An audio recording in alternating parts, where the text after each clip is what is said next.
Adiala jail रे बंदी थिबा पूर्वतन प्रधानमंत्री इमरान खान को पागल घोषणा करिछि पाकिस्तान सेना। सेना मुखपात्र ए संपर्क रे एक आनुष्ठानिक विवृत्ति जारी करी कहिसंती जे इमरान खान एबे मानसिक रोगी हो जाइछंती एवं देशद्रोही भाषा कहउछंती। सेना अभियोग करिछि जे इमरान खान जेल रो साधारण लोकन को सेना विरोध रे उस्काइबाकू चेष्टा करुछंती, जहाको आ बर्दाश्त करा जिवो नाही। सरकार एवं सेनार ही पदक्षेप देश में एक नूतन राजनीतिक अस्थिरता सृष्टि करिछि। एबे प्रश्न हेउछि इमरान को विरोध रे परवर्ती समय रे कोन हेबो एवं एहा तांको समर्थक मानक उपरे कोन प्रभाव पकाइबो। पाकिस्तान रो सूचना मंत्री अताउल्ला तरार स्पष्ट भाव रे कहिसंती इमरान खान को भेटिबाकू काहाकू अनुमति दिया जिवो नाही। एहार अर्थ हेउछि वकील परिवार एवं दलीय नेतांक समेत समस्तंक प्रवेश को अवरोध करा जिवो। इमरान को कार्यकलाप विषय रे सूचना बाहर दुनिया को पहुंचीबा प्राय असंभव होइजिबो।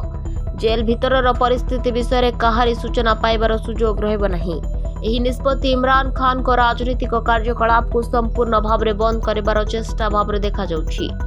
तेबे पाकिस्तान सरकार एवं सेनार रणनीतिर द्वितीय बड़ पदक्षेप हेउछि सारा देश रे इमरान खान को विरोध रे कोनोसी बड़ प्रतिवाद को रोकिबा। पीटीआई समर्थकों को दमन करबा एवं जेकोनोसी रैली किंबा प्रतिवाद को रोकिबा पई सोशल मीडिया एवं डिजिटल प्लेटफॉर्म उपरे नजर रखाजिबो।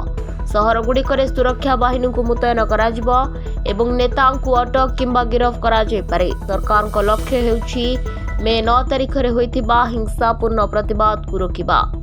सेना एवं सरकार एवं इमरान खान को सह जड़ित संगठन गुड़िक उपरे संपूर्ण कटकणा लगाइबा को प्रस्तुत होउछंती। एथिरे पीटीआई मुख्य राजनीतिक unit, digital team, media cell एवं पांठी सह गठित संगठन अंतर्भुक्त होई पारे। एही कटकणा परे पीटीआई रो राजनीतिक अस्तित्व प्रायतः शेष होई पारे। Bureau report, Dinalipi live.